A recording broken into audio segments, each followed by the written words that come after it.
झारखंड का घर, ऑफिस और स्कूल फर्नीचर का नंबर 1 ब्रांड वास्तु विहार, एक विश्व स्तरीय टाउनशिप, अपनी जमीन अपना मकान। टास्क ब्लेसिंग, भारत का सबसे बड़ा ई रिक्शा निर्माता और आपूर्तिकर्ता का नेटवर्क। और टाटा टीस्कॉन, जॉय ऑफ बिल्डिंग।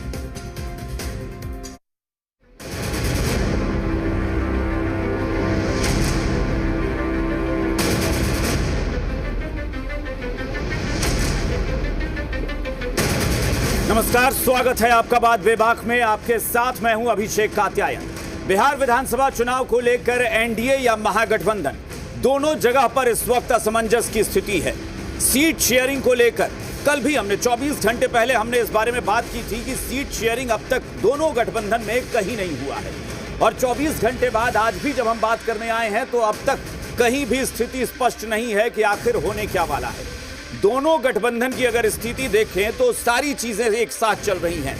जंग भी हो रही है, जिद भी हो रही है, रूठना और मनाना भी चल रहा है। ये सारी चीजें बारी बारी चल रही हैं, और ऐसे में इससे बेहतर लाइन नहीं हो सकती थी कि सीटों पर झमेला कहां होगा खेला, क्योंकि सीटों को लेकर दोनों गठबंधन में ऐसा पेच फंस गया है कि उसको सुलझाना किसी भी गठबंधन के लिए आसान नहीं दिख रहा है। दोनों गठबंधन कुछ मामलों में एक जगह पर खड़े नजर आ रहे हैं। अगर हम कहें कि दोनों गठबंधन में सीटों का फॉर्मूला तय हुआ है तो होगा नहीं। चाहे वो एनडीए हो या महागठबंधन, दोनों एक जगह खड़े हैं। क्या दोनों गठबंधन में सीटों को लेकर लड़ाई चल रही है, खींचतान चल रही है? इसका जवाब होगा हाँ, दोनों ही गठबंधन में अभी खींचतान चल रही है। अगर हम ये कहें कि क्या फिलहाल ऐसा लग रहा है कि किसको कितनी सीटें मिल पाएंगी या कैंडिडेट कब तक फाइनल हो पाएगा, कोई डेट तय हुई है, दोनों गठबंधन का जवाब होगा नहीं। लेकिन एक सवाल ऐसा है जहां पर एनडीए और महागठबंधन अलग दिख रहे हैं। वहां पर वो सवाल यह है कि क्या दोनों गठबंधन में सीट शेयरिंग को लेकर ऐसा लग रहा है कि गठबंधन के घटक दल अपने अपने रास्ते अकेले चल पड़े हैं? तो एनडीए में इसका जवाब होगा नहीं, क्योंकि अब तक एनडीए के घटक दलों में सीट शेयरिंग नहीं हुई है, बातें नहीं हुई है फाइनल। उसके बावजूद किसी भी घटक दल ने अभी तक एक भी सीट पर अपने न सिर्फ उम्मीदवार का ऐलान जैसी कोई बात कही, ना ही ये कहा है कि ये सीट हमारी होगी। अभी तक किसी भी गठबंधन के घटक दल ने ऐसा नहीं बोला है। लेकिन इसके ठीक उलट महागठबंधन में यह जरूर दिख रहा है कि वहां सीट शेयरिंग तो नहीं हुई है, लेकिन दो बड़े दल आरजेडी और कांग्रेस कुछ सीटों पर अपने अपने उम्मीदवार फाइनल करते जा रहे हैं। अब सवाल यह है कि क्या यह गठबंधन धर्म है?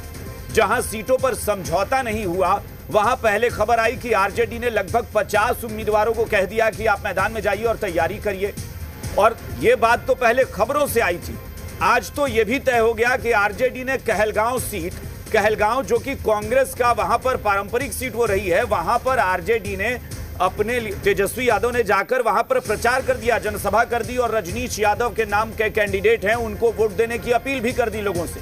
कहलगांव वो सीट है जहां रजनीश यादव, जो कि झारखंड सरकार में मंत्री हैं आरजेडी के कोटे से, संजय यादव उनके बेटे हैं रजनीश यादव को कहलगांव सीट से पार्टी इस बार टिकट देने की घोषणा कर रही है, और वहां जाकर उनके लिए प्रचार भी कर दिया तेजस्वी यादव ने। जबकि अभी गठबंधन में सीट शेयरिंग का कुछ भी ऐलान नहीं हुआ। कांग्रेस ने आज दिल्ली में महत्वपूर्ण बैठक की, चुनाव समिति की बैठक हुई कांग्रेस की, और उसमें 25 उम्मीदवारों का नाम लगभग तय कर लिया गया, जिसको लेकर प्रदेश अध्यक्ष ने कह भी दिया कि हाँ, हमने जो नाम भेजे थे वहां पर उस पर मुहर भी लग गई है, लेकिन उसका ऐलान हम करेंगे बाद में। तो भाई, किस आधार पर आप नाम फाइनल कर रहे हैं? किस आधार पर आपने सीट चुन ली है? बाकी घटक दल, चाहे वो वाम दल हो या विकासशील इंसान पार्टी हो, इनको क्या आपने अधिकार दिया है कि अपने मुताबिक वो सीट चुन लें? और एनडीए में चिराग पासवान हो, जीतन राम मांझी ने तो ये तक कह दिया कि हम दुखी हैं, और हम इतने दुखी हैं कि हम कहते हैं कि अगर हमें सम्मानजनक सीटें नहीं मिली हैं तो हम एक भी सीट पर चुनाव नहीं लड़ेंगे, हम एनडीए में रहेंगे लेकिन चुनाव नहीं लड़ेंगे। इसी पर आज बातचीत करेंगे। बातचीत के लिए हमारे साथ जो मेहमान जुड़े हैं उनसे आपका परिचय कराते हैं। सत्ता पक्ष से बिहार बीजेपी के प्रवक्ता नीरज कुमार हमारे साथ जुड़े हैं। जेडीयू से पार्टी के प्रवक्ता परिमल कुमार हमारे साथ जुड़े हैं।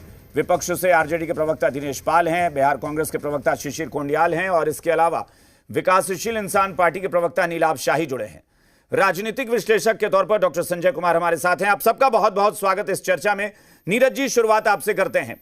बिहार बीजेपी लगातार कोशिश कर रही है और बिहार बीजेपी के नेताओं का साथ दे रहे हैं। जाहिर तौर पर बिहार के प्रभारी, चाहे वो विनोद तावड़े हो या चुनाव प्रभारी हो धर्मेंद्र प्रधान, ये सब मिलकर लगे हुए हैं कि कैसे भी समझौता हो जाए। कहां मामला अटक रहा है?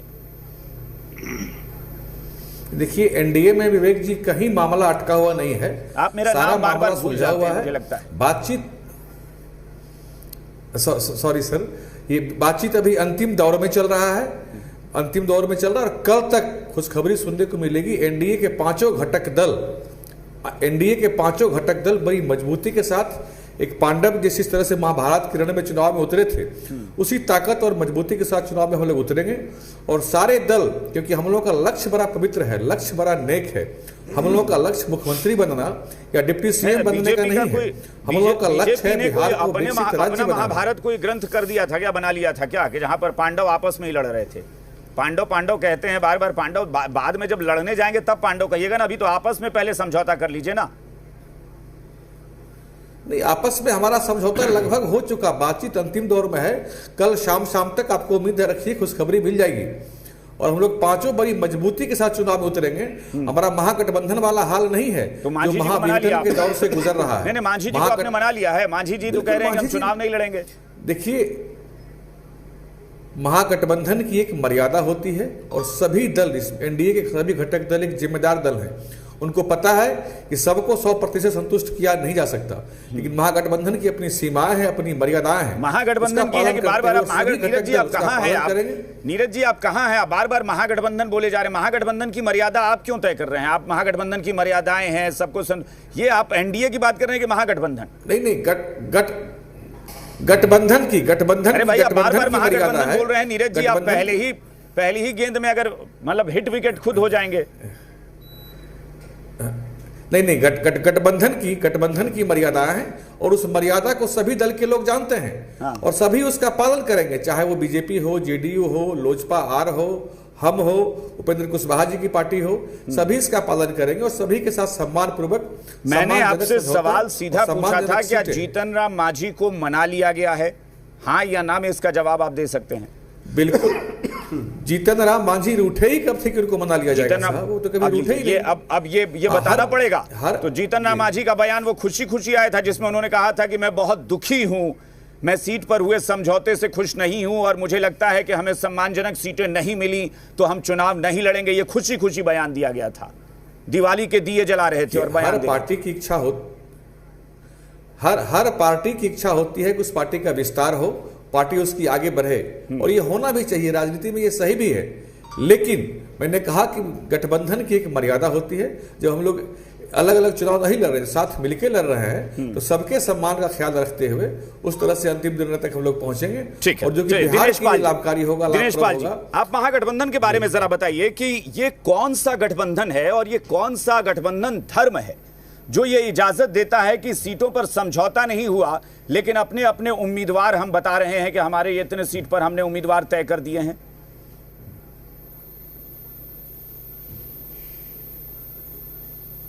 दिनेश जी, म्यूट है आपका फोन।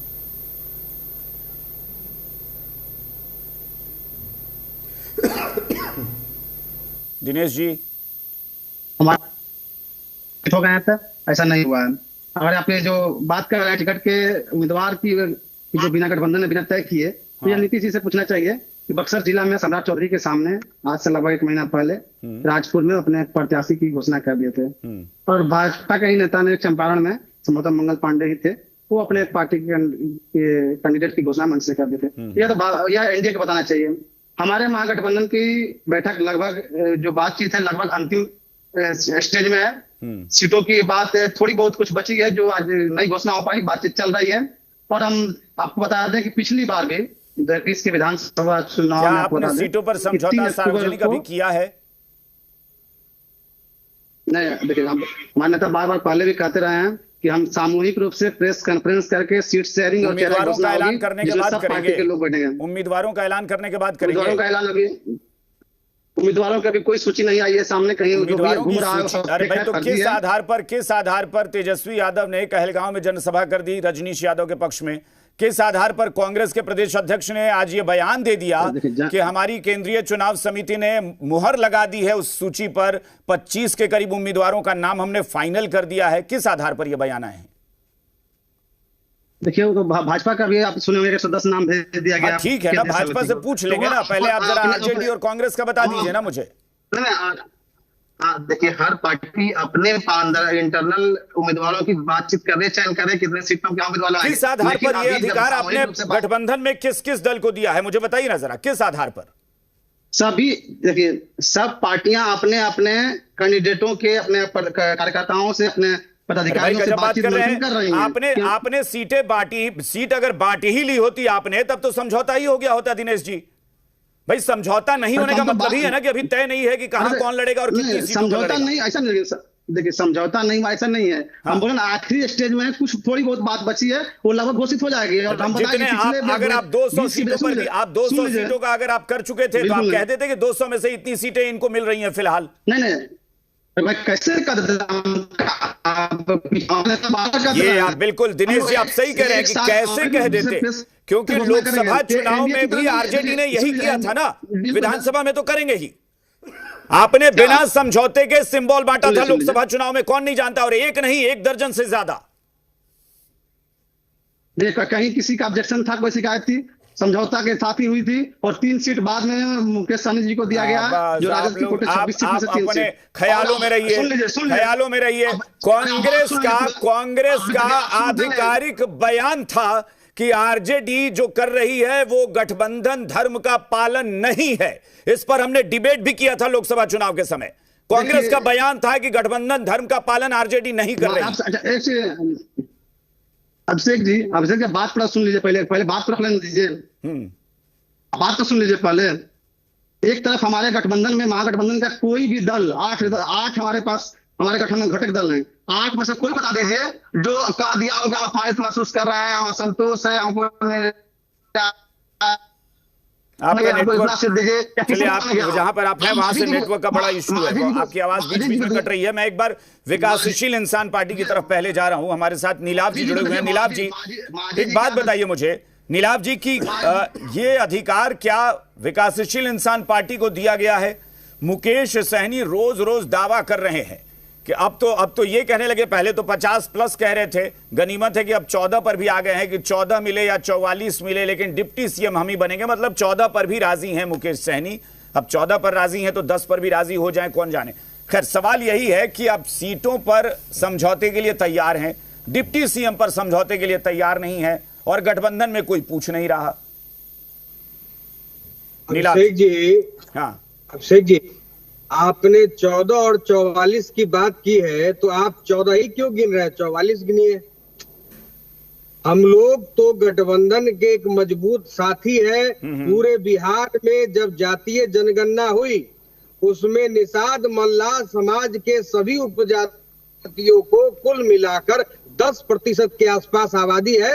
बिहार में एक बड़ी आबादी के रूप में निकल कर आई है निषाद मल्लाह समाज की आबादी। उस हिसाब से वीआईपी पार्टी अपना दावा कर रही है 60 सीटों पे। उसके लिए कोऑर्डिनेशन कमेटी है। सीटों का तो दावा ही चला गया ना, आप सीटों का दावा चला गया। जब उन्होंने बयान दे दिया, आप कह रहे हैं 14 ही क्यों बोल रहे हैं, तो आप वही है ना कि आप अपने सियासी चश्मे से देख रहे हैं, लेकिन हम उस चश्मे से देखते हैं कि जहां पर लोग आकलन करते हैं, विश्लेषण करते हैं, और जो लोकोक्तियां हैं या जो मुहावरे हैं, उस आधार पर जो मिनिमम आपने बोला उसको इसलिए जोड़ा जाएगा क्योंकि आपने कहा कि 14 हो या 44, लेकिन डिप्टी सीएम हम बनेंगे, यानी 14 सीटें भी होंगी तो हम तैयार हैं। ये तो क्लियर है। अभिषेक जी, ये आप जबरदस्ती थोप रहे हैं। नहीं भाई, अरे हम कैसे जबरदस्ती थोप रहे हैं भाई? दुनिया, भाई साहब, राजनीतिक चश्मा उतारिए। दुनिया इसी तरीके से, जो विद्वान होते हैं वो इसी तरीके से आकलन करेंगे, वो आपकी बात नहीं समझेंगे। आप 14 पर राजी हैं, तभी आप कहा कि 14 हो या 44। देखिए, ऐसा कुछ नहीं है। आपने कहा है तो आपने 14 को बोला, 14 पे जोर डाला। तो मुकेश सहनी ने 14 किस लिए बोला था? मुकेश सहनी ने 14 किस लिए बोला था? 14 किस लिए बोला था? वो कह सकते थे कि 40 से नीचे नहीं आएंगे, 50 से नीचे नहीं आएंगे। 14 हो या 44, लेकिन डिप्टी सीएम हम बनेंगे। मुकेश सहनी जी अपनी जो उनकी विचारधारा है और राष्ट्रीय कार्यकारिणी के मीटिंग में जो हम लोगों की मांग थी 60 सीट की और डिप्टी सीएम की, अच्छा कितनी सीटों पर आपने कैंडिडेट सिलेक्शन कर लिया? कहीं सुनिए, कहीं कोई महागठबंधन में कंफ्यूजन नहीं है। कांग्रेस ने आधिकारिक बयान दे दिया कि हमने 25 के करीब सीटें फाइनल करके कैंडिडेट चुन लिए। क्या विकासशील इंसान पार्टी को अधिकार दिया गया कि एक सीट पर भी अपना उम्मीदवार घोषित कर दे बिना गठबंधन हुए, बिना सीट शेयरिंग का ऐलान हुए? अभिषेक जी, हर पार्टी अपनी अपनी विचारधारा चलती है। अपने पार्टी का उनका कुछ एजेंडा होगा कि उन्होंने तय कर लिया। हमारी पार्टी है। मिलाप जी ना, तो ठीक है ना, तो हर पार्टी का एजेंडा होता है, तो ये भी जान लीजिए ना, सिर्फ नाम रख लेने से कोई वीआईपी नहीं बन जाता। नाम रखने से कोई वीआईपी थोड़ा ही बनता है, उसका तेवर, उसका एटीट्यूड भी तो वही होना चाहिए वीआईपी जैसा। अभिषेक जी कहीं कोई कंफ्यूजन नहीं है। आप निश्चिंत रहिए, 1 से 2 दिनों में सब कुछ क्लियर हो जाएगा। महागठबंधन में सीट शेयरिंग, ठीक है परिमल जी, भाई निश्चिंत हम तो हैं, चिंता तो आपकी बढ़ गई ना आपके नेता की। दिक्कत यह है कि उधर सीटों पर कैंडिडेट का ऐलान हुए जा रहा है और आप बैठे हुए हैं 14 या 44 पर अटके पड़े हैं, वहां पर ऐलान होते जाएगा। कोई कंफ्यूजन नहीं है, देख लीजिएगा 2020 रिपीट ना हो जाए फिर से। खैर परिमल जी क्या चल रहा है? मुकेश सहनी गठबंधन में, उधर महागठबंधन में नाराज हैं, आपकी तरफ जीतन राम मांझी रूठ रहे हैं, चिराग पासवान पटना आ गए और आते ही कह रहे हैं कि अभी तो गठबंधन में बात ही नहीं हुई, अभी तो शुरुआती दौर की बातचीत चल रही है। हे भगवान, बाकी दल कह रहे हैं कि हम जल्दी ही परिणाम दे रहे हैं, तुरंत हम घोषणा करने जा रहे हैं, वो कह रहे हैं कि अभी तो फर्स्ट फेज की बात चल रही है। अभिषेक जी, एनडीए में ऑल इज वेल है। यहां तो देखिए एनडीए के जो घटक दल हैं उनका ऑब्जेक्टिव क्या है? विकास और सामाजिक न्याय। और ये this is cementing material for NDA. NDA के सभी घटक दल बिहार के विकास, बिहार के लोगों के साथ न्याय की बात करते हैं और उसी के लिए हम लोग जनता के बीच 20 साल लगातार हम लोग लगभग 20 साल तक जनता की सेवा करते रहे हैं और फिर जनादेश लेने जा रहे हैं और आशा है कि प्रचंड बहुमत से पर बात करिए ना, बखान छोड़िए सरकार 25 से 30 के बीच। परिमल जी बखान छोड़िए सरकार का, हमारे यहाँ कोई प्रॉब्लम चिराग पासवान, हमारे यहाँ कोई दोनों इस वक्त नाराज हैं, सीधी सी बात है। कोई नाराज नहीं है, देखिए कोई नाराज नहीं है। अभी चिराग पासवान जी के स्टेटमेंट भी आपके चैनल पर आ रहे थे। कोई नाराजगी नहीं है, सभी मिलजुल कर बिहार के विकास, बिहार के उन्नति, बिहार के समृद्धि का काम करेंगे हम लोग। यहाँ ये नहीं है महत्वपूर्ण, जिस तरह देखिए महागठबंधन की स्थिति डार्क वर्ल्ड की तरह है। कोई फिक्टिटियस सीएम बन रहा है, कोई फिक्टिटियस डिप्टी चीफ मिनिस्टर बन रहा है। कांग्रेस यह आशा लगाए बैठी है कि मैं ही लीडर ऑफ ओपोजिशन का पद प्राप्त कर लूं। तो महागठबंधन में तो घमासान ही विचित्र तरह की है, मतलब अभी कुछ हुआ नहीं है। ये लोग सरफुटबल करने वाले हैं। और जैसे आपने कहा ना कि बेसिकली अनाउंसमेंट हो रहा है, राजद ने अनाउंस कर दिया, तेजस्वी, यही तो जंगल राज और लॉलेसनेस है। बेसिकली कुछ दिन पहले एक लालू प्रसाद यादव जी के शासनकाल की एक रिपोर्ट हमारे मोबाइल में भी है, मैं आपको दिखला सकता हूं। तो उसमें एक्चुअली न्यायालय ने कहा कि यहाँ जो बिहार की स्थिति थी ना, वो जंगल राज से भी बदतर थी। जंगल में भी जानते हैं आपके साथ यही दिक्कत लेकिन यहाँ अपराधी पुलिस को बतलाकर आपके साथ दिक्कत यही है ना कि आप मतलब पता नहीं, समझ में नहीं आता है कि आप कथा वथा शुरू कर देते हैं। इसमें आप बताइए, सीट शेयरिंग में कोर्ट ने क्या कहा, जंगल राज कहा, ये बात कहां से आ गई? मुझे बताइए कि आज के टॉपिक से आपके इस कथा का जो तथाकथित ज्ञान आप दे रहे हैं, इसका आज के टॉपिक से क्या लेना देना है, मुझे यही आप समझा दीजिए बेहतर। मैंने परिमल जी मुझे समझाइए पहले, परिमल जी पहले मुझे ये समझाइए कि सीट शेयरिंग का आपके इस तथाकथित ज्ञान से क्या लेना देना है, मुझे बताइए जरा। ये बहुत जरूरी है। आप लोग जो समय बर्बाद करते हैं ना, मजबूरन मुझे ये सवाल पूछना पड़ रहा है। नहीं, हम पांचों व्यक्ति नहीं, आप समय बर्बाद करते हैं परिमल जी, मुझे मजबूरन पूछना पड़ रहा है। नीतीश कुमार के नेतृत्व समय कम देना पड़ता है आप लोगों को, बिहार का विकास होगा। यहाँ तो कोई प्रॉब्लम ही नहीं है। चलिए ठीक है, यहाँ तो हम लोग परिमल जी प्लीज, और माफी के साथ कह रहा हूं, इसीलिए वक्त आप लोगों को देने में थोड़ा सा हमको कोताही बरतनी पड़ती है। बेवजह का ज्ञान देने के लिए आप लोग यहाँ पर चुनाव प्रचार करने आए हैं क्या? चुनाव प्रचार करने का मंच है क्या? अभिषेक जी 30 सेकंड मुझे देंगे क्या? प्लीज अभी रुकिए, शिशिर जी पहले आप। अभिषेक जी मुझे 30 सेकंड देंगे क्या? चलिए, अच्छा है नीरज जी, आपको नाम तो याद आया, मुझे तो आज डाउट था कि पता नहीं आप कहां हैं आज। चलिए शिशिर जी, शिशिर जी बताइए जरा, गठबंधन में चल क्या रहा है महागठबंधन?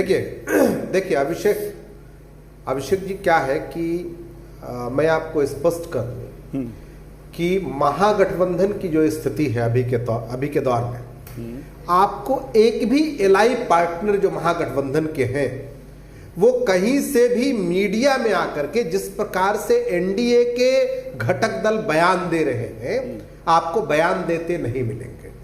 और सारे हमारे एलआई इस बात पे बिल्कुल रिलाई कर रहे हैं कि हम लोगों के बीच सब कुछ समन्वय के साथ हो रहा है। एक कोऑर्डिनेशन कमेटी बनी है, कोऑर्डिनेशन कमेटी बैठती है और वहां पे पार्टी में जो डिसिसिव अथॉरिटी के लीडर होते हैं वो वहां पे बैठते हैं, जो उसके मेंबर हैं, और एक सौहार्दपूर्ण वातावरण में तमाम चीजें जो भी, चाहे वो सीटों का बंटवारा हो, चाहे उस पर डिस्कशन हो, तो इस प्रकार का या फिर जिस प्रकार से वोट का कैसे मैक्सिमम पोलराइजेशन महागठबंधन के पक्ष में हो, इसके लिए वो चर्चा कर रहे हैं। कहीं से भी आपको एक भी घटक दल जो मीडिया में आकर के ये बयान दे कि हमें इतना चाहिए या हम इतना लेंगे, ऐसा कभी नहीं हुआ। एक भी उदाहरण आप नहीं दे सकते हैं अभिषेक जी। तो कुल मिलाकर के महागठबंधन के नैतिकता पे जो सवाल ये लोग खड़े कर रहे हैं, आप हमारे गठबंधन का अनुशासन देखिए। एनडीए में क्या हो रहा है भाई, वो जीतन राम मांझी जी जो है वो अलग बिदक रहे हैं। आज उन्होंने कहा मुझे इतनी सीटें चाहिए। उपेंद्र कुशवाहा जी का नहीं पता, लेकिन जो चिराग पासवान जी है उनकी ओर से लगातार कुछ न कुछ बयान आ रहा है जो बयान कंफ्यूज करता है। अब वो कह रहे हैं कि हमें बिहार फर्स्ट, बिहारी फर्स्ट के साथ आगे बढ़ना है। अब बताइए ना, वो कहां से, किस कोटे से सांसद, उनकी पार्टी कहां की है अभिषेक जी? मैं पूछना चाहता हूं। बिहार कोटे से सांसद, बिहार कोटे से मंत्री, उनकी पार्टी बिहार की पार्टी, और ये जो है बिहार फर्स्ट, बिहारी फर्स्ट। अरे 20 वर्षों से तो आप ही का शासनकाल है, किसने रोका था बिहार फर्स्ट, बिहारी फर्स्ट के लिए? कुल मिलाकर के ये लोग जो है जिस प्रकार से चूहे बिल्ली का खेल खेल रहे हैं, और भारतीय जनता पार्टी, मैं आपको बताऊं कि इनके यहां अपने गिरबान में झांकने की जो है वो नहीं पड़ी है, लेकिन इनकी बीमारी है और बहुत जबरदस्त बीमारी है। वो छूटने वाली बीमारी नहीं है कि वो दूसरे के घरों में ताक झांक करेंगे। यही स्थिति हो रही है। अब वो एगोनी अंट की भूमिका में है। यहाँ जो है हमारे यहाँ, भाई हमारे यहाँ सब कुछ आपने देखा। मुझे ठीक है शिशिर जी, मुकेश सहनी जी की ही बात थी। हाँ। जी शिशिर जी, मुझे 2-3 बयान मैं कोट कर रहा हूँ, बताइए। मुकेश सहनी जी की बात थी। नहीं शिशिर जी, मैं 2-3 बयान कोट कर रहा हूँ, बताइएगा कि ये लोग महागठबंधन, आपने कहा महागठबंधन में कोई बयानबाजी नहीं कर रहा है, बताइएगा कि ये लोग महागठबंधन के हैं या नहीं। कांग्रेस के सांसद हैं पूनिया साहब, जिन्होंने बयान दिया है। खैर पहले मैं तेजस्वी यादव से शुरुआत करता हूँ, बताइएगा कि तेजस्वी यादव महागठबंधन में है या नहीं।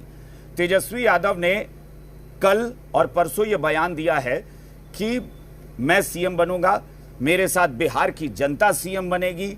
ये तेजस्वी यादव का बयान है। अब वो महागठबंधन में है कि नहीं है मुझे नहीं पता। कांग्रेस से पूछा गया, कांग्रेस ने फिर मना कर दिया।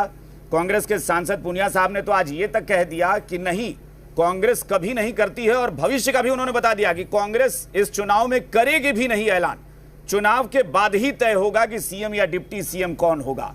ये किसने दिया झटका? अब वो महागठबंधन में है कि नहीं, पूनिया साहब ये भी बता दीजिएगा। एक बात मैं एक मिनट, मुकेश सहनी का बयान कि चाहे जो हो जाए डिप्टी सीएम तो बनूंगा मैं, मल्लाह का बेटा डिप्टी सीएम बनकर रहेगा, चाहे सीटें जितनी मिल जाएं। ये बयान किस आधार पर दिया गया? भाई कांग्रेस कह रही है कि हम सीएम डिप्टी सीएम बताएंगे नहीं, आरजेडी कह रही है कि ये बातें बैठक में तय होंगी, तेजस्वी यादव कह रहे हैं कि सीएम मेरा तय है बनना, मुकेश सहनी कह रहे हैं डिप्टी सीएम तय है मेरा बनना। ये सारे लोग कौन हैं? नहीं, मैं क्लैरिफाई कर दूं उसको। बेसिकली क्या है, देखिए, चाहे वो तेजस्वी जी हो या वीआईपी के नेता मुकेश सहनी जी, एक अपेक्षा तो रहती है। बात अपेक्षा की नहीं है, प्लीज मतलब नहीं शिशिर जी, अब इसको लीपापोती कहते हैं। अभी आपने कहा महागठबंधन के लोग बयान नहीं दे रहे। नहीं, नहीं, ये लीपापोती इसको मैंने क्या कहा, मैंने क्या कहा, शिशिर जी इसको लीपापोती कहते हैं। मैंने क्या कहा, आपको ये किस, एक मिनट, आपको गठबंधन धर्म में किसने अधिकार दिया है कि आप अपने से सीट तय कर लीजिए और उम्मीदवार चयन कर लीजिए? किसने दिया? आप सुनिए, सीटों को लेकर के तो टेलीविजन पे कहीं सीट तय होगा क्या? नहीं, तो कहां तय होता है? आपके टेलीविजन पे तय होगा? नहीं, हमारे टेलीविजन पर नहीं तय होगा। आपने गठबंधन का ऐलान किया है, आप यहीं पर बैठिए, मुकेश सहनी से पूछिए उनकी पार्टी से, आपने उनको बताया कितनी सीटें? सवाल क्या है? आपने बताया है कितनी सीटें? देखिए, अगर आप शिशिर जी, गठबंधन में तानाशाही नहीं चलती है, गठबंधन में तानाशाही नहीं चलती। अभिषेक जी, अगर आप इंटरप्ट करेंगे तो मैं अपनी बात नहीं रख पाऊंगा। बात क्या रखेंगे? आपने कहा टेलीविजन पर तय नहीं होता है, कहां तय होगा? अरे भाई, बिल्कुल मैं कह रहा हूं, अभी भी मैं कह रहा हूं। कहां तय करते हैं बताइए, तो जगह बताइए ना, कहां तय करते हैं? हम लोगों की, सुन लीजिए, हम लोगों की उसके लिए कोऑर्डिनेशन कमेटी है, कोऑर्डिनेशन कमेटी बैठती है और चीजों को फाइनलाइज करती है। मैंने जो सवाल पूछा उसका, शिशिर जी, मैंने जो पूछा उसका जवाब आप कहां तय कर चुके? अच्छा ठीक है, आपने कहां तय किया है यही बताइए, कहां तय किया? हो गया तय? अरे भाई, कहां तय किया? हो गया तय? कोई एकाध दफा कोऑर्डिनेशन कमेटी की मीटिंग हो गया है तय? आपको भी सूचना मिली है? मैंने कहा तय हो गया है कि किसको कितनी सीटें मिल रही हैं? नहीं, क्या तय हुआ है नहीं हुआ है, आप केवल और केवल 48 घंटे का वक्त देखिए। तो फिर आपने आज ही कैंडिडेट चुन लिया ना, आपने आज 2 दर्जन से ज्यादा सीटों पर कैंडिडेट चुन लिया ना, कैसे चुना? ये अधिकार आपने किस किस पार्टी को दिया? नहीं की ना भाई। सवाल क्या है, हमारे जो कैंडिडेचर आए थे उस हिसाब से जिन्होंने अप्लाई किया था, हम लोगों ने उसकी स्क्रीनिंग की है। आपको ये बातें बताई गई कि हमने कैंडिडेट का स्क्रीनिंग किया है। मैं इससे भी ज्यादा बता दूं, आपने जो स्क्रीनिंग किया था उस पर मैंने आपके प्रदेश अध्यक्ष ने बोला कि मुहर लग गई है और कैंडिडेट हमने चुन लिया। नहीं, आप, उन्होंने ये बयान दिया है। आप अगर हमें बोलने नहीं देंगे तो क्यों बुलाते हैं? नहीं, बोलने नहीं देंगे नहीं, आप मेरे बात का जवाब दीजिए ना। आप बोल क्यों जलेबी क्यों बना रहे हैं? आप सीधे बताइए कहां आपने चयन किया? नहीं, मैं बिल्कुल सीधा बात कर रहा हूं, बताइए। मैंने कोई गोलमोल नहीं घुमाया। ये आप गोलमोल घुमा रहे हैं। नहीं, आप बताइए, मैं कहां गोल घुमा रहा हूं? मैंने सीधा सवाल पूछा कि किस मीटिंग में तय हो गया कि कांग्रेस को कितनी सीटें मिलेंगी? सीधे जवाब ले लीजिए ना सर। सुनिए ना, सुनिए, आप अपने सवाल का जवाब ले लीजिए। बेसिकली आपने जो पूछा, हमारे यहां जो हमारे एलआई पार्टनर हैं उन सबके बीच एक कोऑर्डिनेशन कमेटी बनी है। कोऑर्डिनेशन कमेटी सीटों को निर्धारित कर रही है, उसके लिए कई दफा मीटिंग्स भी हो चुकी है और वो जो मीटिंग हुई है। शिशिर जी, इतना लंबा चौड़ा नहीं, मैंने सीधा सवाल फिर मैं कह रहा हूं, उस समय आप पर बात कर रहे हैं। आप बताइए कि कहां तय हुआ है किस मीटिंग में कि कांग्रेस को कितनी सीटें मिल रही हैं? बस सीधा जवाब दीजिए, सीधा जवाब दीजिए। क्या है, आप सुनने को तैयार होंगे? अरे भाई, आप सुनाने को तैयार नहीं है, आप दूसरी बातें कर रहे हैं। अरे भाई, मैं आपको चुनौती देकर कह रहा हूं, वीआईपी के प्रवक्ता से पूछ लीजिए, क्या गठबंधन में तय हो गया कौन कितना लड़ेगा? बताइए। नहीं, सवाल क्या है? आप चुनौती दे रहे हैं और मैं उस पार्टी में हूं। अरे भाई साहब, चलिए ना, आप पार्टी में तो कहिए ना कि मनमानी करते हैं, तो सीधे कहिए मनमानी करते हैं, मनमानी करते हैं कह दीजिए। ये गठबंधन है, आरजेडी अपने मन से, आप अपने मन से चुनौती दे रहे हैं। सुन लीजिए, आप जो चुनौती दे रहे हैं ना, वो आपके अधिकार क्षेत्र में नहीं है। आप एंक्रोचमेंट कर रहे हैं अभिषेक। किस चीज का एंक्रोचमेंट? हम थोड़े ना कह रहे हैं कि आप कौन उम्मीदवार बनाइए, हमने थोड़े ही ना कहा कि कौन उम्मीदवार बनाइए, हमने नहीं कहा कि आप उम्मीदवार किसको बनाइए। आप चुनौती मत दीजिए। बिल्कुल देंगे, बिल्कुल देंगे। आप गठबंधन धर्म को नहीं मानते, ठीक है? आपने वीआईपी को अधिकार दिया है। ये और सुन लीजिए, वीआईपी को अधिकार दिया आपने। नहीं, आपने नहीं, आपके कहने नीलाभ शाही की आवाज दीजिए, नीलाभ शाही की आवाज दीजिए। कहा क्या? नीलाभ जी, वीआईपी को कितनी सीटें मिली हैं बताइए जरा। नीलाभ जी, वीआईपी को कितनी सीटें मिली हैं? अभिषेक जी, कोऑर्डिनेशन कमेटी के शीर्ष नेतृत्व की बैठक लगभग फाइनल स्टेज पर है। वीआईपी को कितनी सीटें मिली हैं? नीलाभ जी, एक लाइन का सवाल है, एक लाइन का जवाब। वीआईपी को कितनी सीटें मिली हैं? अभी कोई नंबर तय नहीं है। फिर कैसे कांग्रेस ने उम्मीदवार का ऐलान करने की बात कर दी? फिर कांग्रेस ने उम्मीदवार और सीटें कैसे चुन ली? किस आधार पर? वीआईपी को यह अधिकार क्यों नहीं मिला?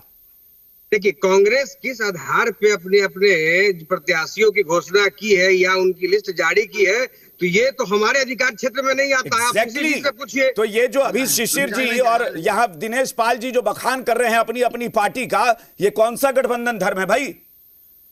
कि वीआईपी को अधिकार नहीं है कि अपना 5 सीट भी घोषित कर ले। ये तय कर लिए कि यहां मेरे ये उम्मीदवार होंगे। खैर, डॉक्टर संजय के पास चलते हैं। चलिए डॉक्टर संजय मुझे बताइए, क्या आपको लगता है कि दोनों गठबंधन इस स्थिति में है जहां अगले 24 घंटे में ऐलान करें, और अगर मान लेते हैं ऐलान कर भी दिए, आज की हकीकत क्या है? क्या वहां लड़ाई नहीं है, खींचतान नहीं है, नाराजगी नहीं है, रूठना मनाना नहीं चल रहा है? डॉक्टर संजय। नहीं, रूठना मनाना से भी आगे की बातें चल रही हैं। अब वैसे ये लोग ठीक है, सब कुछ को सहज कर लें, वो एक अलग पार्ट है। चिराग पासवान इनके साथ बात कर रहे हैं क्या? एनडीए गठबंधन के साथ कल उन्होंने सारे लोगों की बैठक बुलाई है, और चिराग पासवान सीटों को लेकर के काफी सशंकित हैं। और उनके बयान देख लीजिए, आज तो सारे अखबारों में अरुण भारती जी का जो बयान है, वो बयान बहुत कुछ बयां कर देगा कि वो कितने संतुष्ट हैं और सब कुछ कितना स्मूथ है। कल गए थे ना विनोद तावड़े जी और ये मंगल पांडे और ये सब, उनको धर्मेंद्र प्रधान जी मनाने मान गए। चिराग अगर मान जाते तो फिर कल क्यों वो सारे अपने पदाधिकारियों की बैठक बुलाते? वहां भी वो चीजें रूठने मनाने से भी अब आगे की चल रही है। क्या डिप्टी सीएम पर कंप्रोमाइज कर लिए मुकेश सहनी? हो गया। ये तो बात उन्होंने कह दिया कि ठीक है, हमें हमारे हिस्से में 14 सीट आए या 44 सीट आए, हम लड़ेंगे। तो तय हो गई बात कि ठीक है, जो सीटें उनको गठबंधन में दे दी जाएगी वो सीट पर वो लड़ लेंगे। लेकिन क्या डिप्टी सीएम वाली बात तय हो गई कोऑर्डिनेशन कमेटी की बैठक में? जिस कोऑर्डिनेशन कमेटी की बार बार दुहाई दी जा रही है, कोऑर्डिनेशन कमेटी, और जिस धर्म का आप याद दिला रहे हैं, राजनीति अब कोई धर्म से संचालित होता है क्या? राजनीति का कोई धर्म नहीं है। जिसकी जितनी ताकत होती है, वो कहता है ना, माइट इज राइट, जिसकी लाठी उसकी भैंस। जो पार्टी जितनी मजबूत है वो अपने हिस्से में उतना ले लेती है। मुकेश सहनी तो अब इस पर आ गए ना कि हमको डिप्टी सीएम से नीचे कोई कॉम्प्रोमाइज नहीं करेंगे। क्या ये तय हो गया? अगर नहीं तय हुआ तो मैं मानता हूं कि वहां भी अभी उठने मनाने की बात से आगे बातें निकल गई है कि डिप्टी सीएम की घोषणा भी हो जाएगी या घोषणा नहीं होगी। अगर नहीं होगी तो क्या मुकेश सहनी इस पर भी कहेंगे कि छोड़िए डिप्टी सीएम की बात, हम लोग चुनाव के बाद कर लेंगे, अभी पहले हम जाकर के चुनाव में लड़ लेते हैं। तो दोनों गठबंधन में मांझी जी तो आज कुछ और ही कह रहे हैं। वो तो पूरा वो कुरुक्षेत्र ही दोहरा दिए, वो रश्मि रथी का वो प्रसंग की। वो तो पांडव तो 5 ही गांव मांगे थे, ये 15 सीट मांग रहे हैं। दे दो तुम मुझको 15 ग्राम, रखो अपनी धरती तमाम। दो न्याय अगर तो आधा दो, पर इसमें भी यदि बाधा हो तो दे दो केवल। वहां 5 ग्राम था, यहाँ 15 सीट मांग रहे हैं मांझी जी। मान गए मांझी जी? तो मांझी जी अभी माने नहीं हैं। उपेंद्र कुशवाहा चुप्पी साधे बैठे हैं। चिराग पासवान के बारे में मैं बता रहा हूं, अरुण भारती जी के बयान जो आज सारे अखबारों में, क्या लगता है कि अरुण भारती जी कुछ ऐसे ही बयान दे देते हैं क्या, या वो बयान कहीं से दिलवाया जाता है? ये तक बयान दिया गया है कि केंद्रीय मंत्री पद की कोई धौंस या केंद्रीय मंत्री की कोई धमकी न दे, ये तक उनका बयान। वही मैं कह रहा हूं ना कि जो बयान है उनके, वो बयान बहुत कुछ। अब ठीक है, पार्टी के स्पोक्स पर्सन है, आपके पैनल में बैठे हुए, इनका एक अपना लिमिटेशन है और ये अपने लिमिटेशन से बाहर जाकर के नहीं बोल सकते। ये तो पार्टी को डिफेंड ही करेंगे ना, गठबंधन को डिफेंड नहीं करेंगे। तो चीजें स्मूथ नहीं है, और चीजें स्मूथ हो जाए, ये इसकी शुभकामना कौन नहीं देना चाहेगा कि हाँ भाई, दो गठबंधन मैदान में आए और अब लोग रणभेरी बच चुकी है, अब लोग आमने सामने का मुकाबला होगा जनता के बीच में। एक सवाल ये कि क्या डॉक्टर संजय, ये बड़ी पार्टियां जानबूझ के करती हैं कि आखिर में जाकर छोटी पार्टियों को कॉम्प्रोमाइज करने पर मजबूर किया जा सकता है, इसीलिए हाँ ठीक है सीट शेयरिंग कर लेंगे और लास्ट तक लेके जाते हैं? मुकेश सहनी का एक उदाहरण 2020 का है ना, कि जब आखिर में जाकर उन्होंने कह दिया कि नहीं हमारे साथ तो धोखा हो गया है प्रेस कॉन्फ्रेंस में जाके। चिराग पासवान का भी उदाहरण 2020 का है, जब आखिर में अचानक से गठबंधन छोड़ दिया कि अकेले लड़ लेंगे चुनाव। मैं सहमत हूं, ये जो आपके सवाल हैं, बिल्कुल बड़ी पार्टियां जो हैं वो छोटी पार्टियों को शुरू में तो भाव देती है, लेकिन जब चुनाव के मुहाने पर जब चीजें आती हैं, वहां पर ये दबाव बनाना शुरू करती है कि भाई देखिए अब इतनी ही सीटें बची हैं, अब आपको जो तय करना है जो तय क्या करना है, मतलब आप उनको इशारा कर रहे हैं कि आपको इतना ही पर मानना होगा, हम अपनी इतनी सीटों पर। अब दोनों गठबंधन का देख लीजिए, यहां भी जेडीयू भाजपा ने मोटा मोटी तय कर लिया है कि हमको कितनी सीटों पर लड़नी है और कौन सीटों पर लड़नी है। चिराग पासवान की न केवल सीटों को लेकर के असहमति है, इसको लेकर के भी असहमति है कि जहां हम मटिहानी जीते थे, जहां पर हम दूसरे नंबर पर रहे थे, जहां हमारी स्थिति मजबूत थी, अब वो राजू तिवारी के लिए गोविंदगंज की सीट मांग रहे हैं। क्या जेडीयू उन सीटों को छोड़ने के लिए तैयार है? नीतीश कुमार जी ने की पार्टी, मैं नहीं समझता हूं कि उन सीटों को किसी भी कीमत पर चिराग पासवान को देने वाले हैं। तो बिल्कुल मैं मानता हूं कि दबाव की राजनीति है, रहना है रहिए, नहीं रहना है आपको जो तय करना है कर लीजिए। एकदम पार्टियां करती है। यहाँ भी मुकेश सहनी के साथ वही है, कहाँ 60 सीट की बात हो रही थी, 60 सीट 44 सीट, अब तो 14 की बात होने लगी कि भाई 14 सीट भी मिल जाए तो कोई दिक्कत नहीं है, 14 से मिले 44 मिले, लेकिन डिप्टी सीएम का पद चाहिए। अब डिप्टी सीएम की बात क्या, कांग्रेस मान लेगी क्या कि हाँ मुकेश सहनी जी डिप्टी सीएम होंगे और हमारे लोग डिप्टी सीएम नहीं होंगे? एक शाहनवाज थे इनके प्रभारी, पहले ही दो डिप्टी सीएम कांग्रेस में बना। डॉक्टर संजय, नीरज जी अब कुछ कहना चाह रहे हैं। नीरज जी बताइए, आपने कल शाम तक का वक्त दिया है, तो मुझे लगता है कल शाम का मतलब है कि कल इस टाइम में अगर हम लोग डिबेट कर रहे होंगे तो शायद एनडीए का सीट शेयरिंग का फॉर्मूला सामने होगा हम लोगों के। बिल्कुल मोटा मोटी तय गया हो मोटा मोटी नहीं, फिर मोटा मोटी क्या होता है? 2-3 सवाल पूछे थे आपने, 2-3 सवाल पूछे थे कि चिराग पासवान को मनाने गए भाजपा के लोग। सर मनाने नहीं गए, वह एक स्वाभाविक प्रक्रिया थी, स्वाभाविक प्रक्रिया है, वह हमारे अलायंस के पार्टनर हैं, तो उनसे हमारी मुलाकात होगी, बात होगी, तभी तो कोई रास्ता निकलेगा। बात नंबर 1। बात नंबर 2 भी आपने पूछा था कि जंगल राज कहां से इसमें आ गया सीट शेयरिंग में। मैं आपको बड़ा स्पष्ट बताता हूं कि जंगल राज कहां से आ गया। जंगल राज की पहचान थी अपहरण, और तेजस्वी यादव कहलगांव जाकर के कांग्रेस के सीट को अपहरित कर लेते हैं, उसका अपहरण कर लेते हैं, वहां कैंडिडेट का अनाउंसमेंट कर लेते हैं। क्या ये अपहरण करना ही तो जंगल राज था ना? ये अपहरण ही इनके संस्कार में है, और ये दूसरों के सीटों का अपहरण करना चाहते हैं, और कांग्रेस भी उसी काम में लग गई है। 25 कैंडिडेट उसने घोषित कर दिए, उनके अध्यक्ष ने कहा ना कि हाँ नाम पर मुहर लग गई है। ये लोग एक दूसरे के सीटों का अपहरण कर रहे हैं, अपहरण ही इनका कल्चर रहा है, इसलिए सीट शेयरिंग में भी इनका जंगल राज ही है। दरअसल महागठबंधन की परिभाषा अगर जानेंगे तो no mission, no vision, only confusion, only division, only commission, यही इनका है। अब बताइए, हमें सिर्फ डिप्टी सीएम का पद चाहिए, ये कोई, अरे बिहार के विकास की बात करिए ना, ये क्या तरीका होता है कि हमें सीएम बन रहा है, कोई पीएम बन रहा है, कोई डिप्टी सीएम बन रहा है, और आपके यहाँ नहीं है? यहाँ बिहार, आपके यहाँ है कि नहीं? आपके यहाँ बिल्कुल नहीं है सर, हमारे यहाँ अगर आपके यहाँ इतना बिहार हमारे यहाँ मांझी जी ने कभी नहीं कहा कि हमें डिप्टी सीएम बनाइए। नीरज जी, आपके यहाँ बिहार की भलाई की चिंता है तो काहे जीतन राम मांझी बोल रहे हैं कि हमको अपनी पार्टी का सम्मान चाहिए? फिर पार्टी का सम्मान क्या होता है? अगर इतना ही है तो पहले बिहार की चिंता करिए ना। पार्टी के लिए सम्मानजनक सीटें नहीं मिली तो हम चुनाव नहीं लड़ेंगे। मैंने पहले कहा था कि हर पार्टियां चाहती हैं कि उनकी पार्टी का विस्तार हो। भाई हर पार्टी चाहती है, तो ये मुकेश सहनी क्यों नहीं चाह सकते हैं? कांग्रेस क्यों नहीं चाह सकती है? अपनी मर्यादाएं होती हैं। आपके विपक्ष की पार्टियां क्यों नहीं चाह सकती? आप ही क्यों चाहे? मुकेश सहनी जी के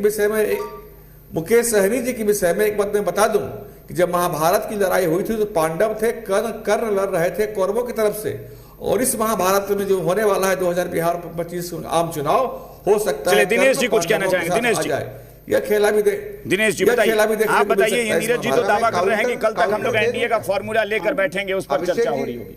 दिनेश जी, अभिषेक जी उम्मीद है सुनेंगे, बीच में इंटरप्ट नहीं करेंगे आप। क्रॉस क्वेश्चन में सबसे कर लूंगा, ये कौन सा कमिटमेंट मैं कर दूं कि नहीं?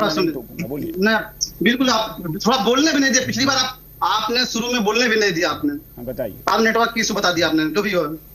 देखिए कि अभी जो आपकी भाजपा के प्रवक्ता महोदय कह रहा था, अपहरण की बात कर रहे थे, यदि इनके शब्दों में हम कहें तो 2020 के चुनाव में ये राजनीतिक हत्यारे भेज दिए थे, ये अपने हनुमान को जो भेजे थे, जदयू के खिलाफ उतारे थे, तो क्या ये उनका राजनीतिक हत्यारा? फिर वही मैं कह रहा हूं कि आपकी आवाज चली जा रही है। दिनेश जी, आपका नेटवर्क सच में गड़बड़ है। आप ऑन एयर, आप देखिएगा बाद में डिबेट, आपकी आवाज ही रुक जा रही है। अरे दिनेश जी का नेटवर्क गड़बड़ नहीं है, पूरे आरजेडी का नेटवर्क गड़बड़ है साहब। पूरे आरजेडी का यही हाल है, पूरे आरजेडी का नेटवर्क गड़बड़ है। नीतीश जी ने कह चुका है, अरे खाली दिनेश नीतीश जी ने 2015 में कहा है बीजेपी का मतलब आरजेडी का नेटवर्क गड़बड़ है, इसलिए सुनिए, चुनाव ठीक नहीं होगा। आप जो 5 पांडवों की बात कर रहे हैं दिनेश जी, अगर आपको एतराज न होना तो मैं आपकी ही बात जो है वो मैं शिशिर जी को वक्त दे देता हूं, आपके पक्ष से वो बोल लेंगे, शिशिर जी बोल लेंगे। आपकी आवाज रुक जा रही है, बीच बीच में हैंग कर जा रहा है, या तो पता नहीं क्या दिक्कत आ रही है। शिशिर जी, आप दिनेश जी की तरफ से आप अपनी बात रख लीजिए। जी, दरअसल जी मैंने आपसे इजाजत मांगा था कि भारतीय जनता पार्टी के प्रवक्ता मित्र नीरज कुमार जी जो कह रहे थे अपहरण और जंगल राज और वगैरह वगैरह की बात, अब जरा समझिए ना अभिषेक जी, 2020 के चुनाव में चिराग पासवान जी 100 से ज्यादा सीटों पर चुनाव लड़े थे। आज जो है और कई सीटों पे उनके उम्मीदवारों का जो वोट परसेंटेज था अच्छा खासा शेयर था उसमें, लेकिन आज जो है उन्हें 25 सीटें ये लोग देने को तैयार हैं।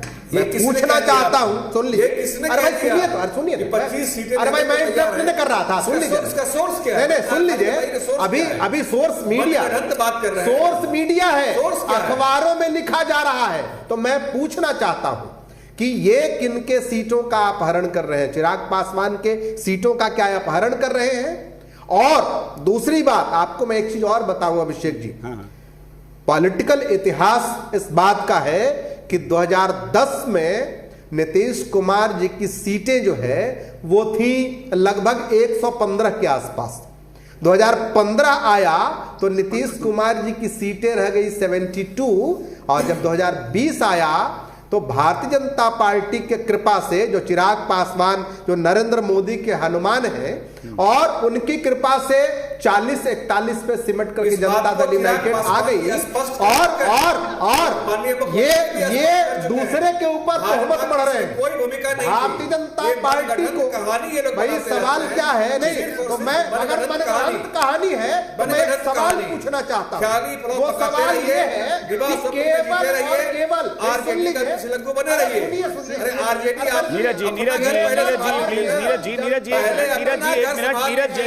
नीरज जी एक मिनट, हाँ शिशिर जी आप अपनी बात पूरी करें। सवाल ये है कि केवल और जी मैं पूरी बात कर लूं।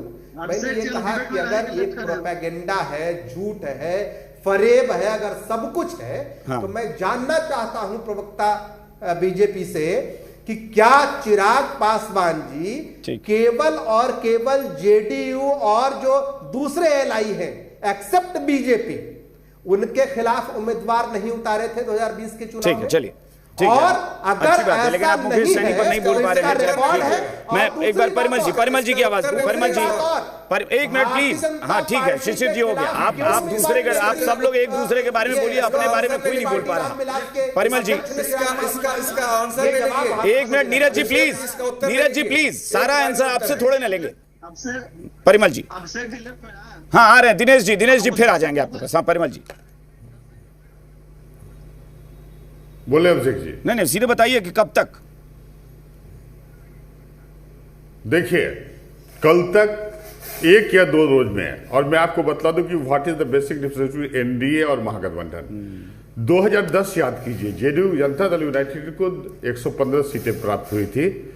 हम स्वयं सरकार का फॉर्मेशन कर सकते थे, लेकिन हमने सभी घटक दलों को सम्मान दिया। 2020 में 43 सीट हमारे आए, तब भी घटक दलों ने मिलके हमारे आदरणीय नेता नीतीश कुमार को मुख्यमंत्री बनाया। कोई सिर्फ डबल नहीं। इस बार आपको बतला दे एनडीए की स्थिति कि सभी राजनीतिक दल, जो भी घटक दल हैं, उन्होंने अपने पार्टी की दीवार को तोड़कर एक परिवार का फॉर्मेशन किया एनडीए, और उन्होंने कहा कि आदरणीय नेता नीतीश कुमार के नेतृत्व में हम चुनाव लड़ेंगे, और 25 से 30% नीतीश का नारा एनडीए ने दिया। कभी नीतीश कुमार जी ने नहीं कहा कि मैं सीएम बनूंगा। चिराग पासवान दूसरी ओर आप देखिए कि इनके जो लीडर नहीं देखिए आपको, उसको जेडीयू से कोई लेना देना ही नहीं है, वो तो सीधे बीजेपी से बात करती है। आप कहाँ हैं? It makes no difference. NDA की बात कीजिए, चिराग पासवान की पार्टी बड़ा भाई छोटा भाई ये कुछ नहीं। अरे हमारे यहाँ पांचों दल एक परिवार है। लोक जनशक्ति पार्टी रामविलास के साथ सीट शेयरिंग के मसले में कहीं नीतीश कुमार की पार्टी है ही नहीं। परिमल जी आप किसी गफलत में हैं। देखिए आप किसी गलत फहमी में हैं। देखिए नहीं गफलत में आप हैं। चिराग पासवान की पार्टी के साथ सीट शेयरिंग में जेडीयू है ही नहीं कहीं। पार्टी एनडीए में देखिए एनडीए में एक बहुत अनुशासन है, और कल आपको पता चल जाएगा, कल से ठीक है चलिए। क्या स्थिति है। नीलाभ जी फटाफट, क्या आपको आपके नेता को क्या जानकारी मिली है? डिप्टी सीएम कब बनेंगे ये तो नहीं पता है, सीट कब तक मिल जाएगा आपको, इसकी जानकारी दे दीजिए। नीलाभ जी की आवाज मंत्री बनूंगा, और कांग्रेस के लीडर तो कोलंबियन यात्रा पर हैं। नीरज जी अभी जो भाजपा के प्रवक्ता हैं वो भी अभी कभी कुछ कह रहे थे, तो पहले मैं ये बता देना चाहता हूं कि बिहार में अगर एक अति पिछड़ा का बेटा हमारे सुप्रीमो आदरणीय मुकेश सहनी जी अगर डिप्टी सीएम अगर बनते हैं तो उससे भाजपा को इतना एतराज क्यों है? भाई अगर हमारे नेता बोल रहे हैं तो उनका अधिकार बनता है। 10% आबादी है, इन्हीं लोग का नारा है। जदयू ने सर्वे करवाया था जातीय जनगणना। अरे भाई अगर मुझे एक बात बताए ना, एक मिनट आप, मुझे समझ में एक बात नहीं आती है कि भाई किस आधार पर मैं कह रहा हूं बन जाए, इससे किसी को ऐतराज नहीं है, लेकिन ये जो दावा बार बार करते हैं, कोई बोल तो रहा नहीं है गठबंधन में कि आप बनेंगे डिप्टी सीएम, और किस आधार पर बनेंगे? क्या आप गठबंधन में दूसरे नंबर की पार्टी हैं या नहीं? गठबंधन में आप दूसरे नंबर की पार्टी हैं क्या? अभिषेक जी, कोऑर्डिनेशन कमेटी की बैठक फाइनल स्टेज पर है। बहुत जल्द आपको 24 से 48 घंटे के अंदर आप सभी के सामने होगा। बात कर, वो ठीक है। आप ये जो दावा बार बार करते हैं ना कि डिप्टी सीएम बनेंगे तो दिक्कत क्या है? दिक्कत किसी को नहीं होगी, पूरे बिहार में किसी को नहीं होगी। भाई बनिए ना डिप्टी सीएम, क्या दिक्कत है? मुकेश सहनी सीएम बने तो भी किसी को दिक्कत नहीं होगी। लेकिन अगर ऐसे है तो दलित क्या राजेश राम नहीं है? कांग्रेस के प्रदेश अध्यक्ष भी तो दावेदार हैं, वो तो विधायक हैं पहले से, वो क्यों नहीं बन सकते? कांग्रेस को अरे पार्टी का जो एजेंडा हम वो आपको बोलेंगे। पार्टी का एजेंडा ऐसे थोड़ी ना होता है कि आप दबाव डाल दीजिए कि नहीं हम ही बनेंगे। डॉक्टर संजय, हमारे गठबंधन अब ये नीलाभ जी ये जबरदस्ती का कि नहीं अति पिछड़ा का बेटा, अति पिछड़ा का बेटा। अरे भाई अति पिछड़ा का सीएम भी बने और डिप्टी सीएम बने, किसी को दिक्कत नहीं है। कांग्रेस के प्रदेश अध्यक्ष भी दावेदार हो सकते हैं, क्यों नहीं हो सकते हैं? राजेश राम, डॉक्टर संजय। बिल्कुल करें, गठबंधन में है, बिल्कुल कर सकते हैं, लेकिन जो पार्टी फोरम पे हमारे डॉक्टर संजय क्या हो, माइनॉरिटी हो, हर व्यक्ति को अधिकार है लोकतंत्र में कि वो अपनी दावेदारी पेश कर सकते हैं। तो जरूरी है कि अति पिछड़ा का बेटा ही डिप्टी सीएम हो? बिल्कुल आपने सही कहा। दलित का बेटा क्यों नहीं डिप्टी सीएम हो सकता है? ये दावेदारी, क्या इस तरह की चीजें कोऑर्डिनेशन कमेटी में रखी गई है क्या, या दावेदारी केवल अपने तरफ से है? अगर अपने तरफ से दावेदारी है तब तो कोई उसका फॉर्मूला निकलेगा तो हम लोग अधिकृत तौर पर उस पर बात करेंगे कि हाँ गठबंधन ने, कोऑर्डिनेशन कमेटी ने चीजों को तय कर दिया। सीटों पर एक बार की आपको पार्टी के नाते अधिकार होता है कि आप दावा करें, लेकिन आप जनता के बीच जाकर बार बार कहते हैं कि नहीं डिप्टी सीएम मैं ही बनूंगा, मैं ही बनूंगा। ये तो बड़ा अजीब लगता है कि आप पद को लेकर इतना एकदम जिद पर अड़े हुए हैं। लोकतंत्र में जनता इसकी इजाजत नहीं देती है। ठीक है, आप भाई आपके विधायक जीत करके आएंगे तो कौन रोक देगा आपको बनने से? जनता अगर आपके विधायक को चुन करके भेज देगी, बहुमत आपके हो जाएंगे, आप सीएम बनिए, आप डिप्टी सीएम बनिए, बनने का तो वो अधिकार ही जनता दे देगी। लेकिन पहले से ही कि भाई मैंडेट मिलने से पहले ही कि मैंडेट मिलेगा और हम ये लेंगे पद, हम ये लेंगे पद, ये क्या है? यहां पर थोड़ा सा मुझे जो लगता है कि दावेदारी करके अपने सीट को या अपने जिसको कहते हैं ना कि अपनी आकांक्षा को वो पहले से फिट कर लेना चाहते हैं कि देखिए मेरी ये आकांक्षा महत्वाकांक्षा है, बाद में अगर डेविएट कीजिएगा तो हमको पाला बदलने में भी देर नहीं लगेगी, फिर हम कहीं कोई और गठबंधन की तरफ रुख करेंगे कि आपने वादा खिलाफी कर दिया, आपने हमसे ये प्रॉमिस किया था, आपने प्रॉमिस को तोड़ा। तो ये सब राजनीति में स्केपिंग पॉइंट होता है, इसको मैं इसी रूप में देखता हूं। बचने की गुंजाइश अगर लगेगी कि हाँ ऐसा कहा था, इससे आप डिनाई कर रहे थे, फिर हम वो रास्ते बदल गए। तो अभी ये खेल 1-2 दिन में हो जाए, बहुत अच्छी बात है बहुत, लेकिन देरी बहुत हुई इस बार, और बहुत देरी हुई। मैं इसीलिए मैंने कल भी इस बात पे डिबेट किया था कि जनता को पता होना चाहिए कि हमारे यहां से, हमारे क्षेत्र से कौन सी पार्टी होगी और कौन सा उम्मीदवार होगा, ताकि जनता भी एक आकलन कर सके कि हमें इसका समर्थन करना है या नहीं करना है। लेकिन ये बहुत आखिर तक लाना, ये मामला लटकाए हुए हैं। खैर दिनेश जी एक बार फिर से ट्राई कर लेते हैं, आप 10 सेकंड में कुछ कहें। दिनेश जी 10 सेकंड में नहीं, आपने टाइम बिल्कुल कम दिया है। अरे भाई आपका नेटवर्क का इशू है दिनेश जी, अब 15 सेकंड इसी में खा जाइए। आप जानबूझ के टाइम नहीं देते हैं, आप जानबूझ के टाइम नहीं देते हैं। दिनेश जी नमस्कार कर देंगे हम, फिर हम डिबेट क्लोज करेंगे। अब डाउन कर जाते हैं, आप एनडीए के लिए काम पर कर जाते हैं। अच्छा ठीक है, हमको नहीं पता था कि शिशिर जी भी एनडीए में शामिल हो गए हैं, हमने तो उनको वक्त दे दिया था आपकी जगह पर। आप जानबूझ के नहीं करते हैं। हाँ शिशिर जी एनडीए में शामिल हो गए थे इसलिए उनको वक्त दिया। नीलाभ जी भी एनडीए में ज्वाइन कर लिया है उन्होंने, आपको पता शायद नहीं है। आप कह रहे बहुत देर हो गया है। पिछली बार 20 में 28 अक्टूबर को पहले चरण की चुनाव मतदान और 3 अक्टूबर को महागठबंधन की गई थी 25 दिन पहले, और उसके 2 दिन बाद एनडीए के द्वारा घोषणा किया गया। इस बार भी मैं आपको आश्वस्त कर दूं कि महागठबंधन पहले अपने सीटों की घोषणा करने रहा है और पूरे 1-1 सीटों में बातचीत चल रही है, कुछ सीटों में बात फंसी हुई है। और रही बात भाजपा की तरफ, जदयू की तरफ जो पांडव की बात कर रहा है, तो पांडव से मांझी जी पांडव अगर मानते तो कौरव की तरफ से सवाल नहीं करते। जो सवाल संदेश गया है पांडव की तरफ से, कौरव क्या गया था, तो क्या मांझी जी मान रहे पांडव अपने को, अपनी टीम को? यह एक सवाल बनता है। नहीं, ये सवाल बढ़िया सवाल है ये वाकई, कि मांझी जी किसको दुर्योधन मान रहे हैं। और देखिए दूसरी बात है भी, चिराग पासवान जी भी एक पंक्ति लिखे हैं, लड़ना सीखो लड़ना सीखो, तो कहीं ना कहीं वो कहना चाह रहे हैं कि आचना नहीं अपना। ठीक है, चलिए, अगर आप सीट शेयरिंग पहले कर लेंगे और ऐलान कर देंगे तो उस पर भी बैठ के एक दिन चर्चा करेंगे कि भाई एनडीए क्यों पीछे रह गया, क्या हुआ। चलिए, बहुत बहुत शुक्रिया, थैंक यू सो मच आप सबका चर्चा में शामिल होने के लिए। फिलहाल बात बेबाक में इतना ही, बने रहिए जी बिहार झारखंड के साथ।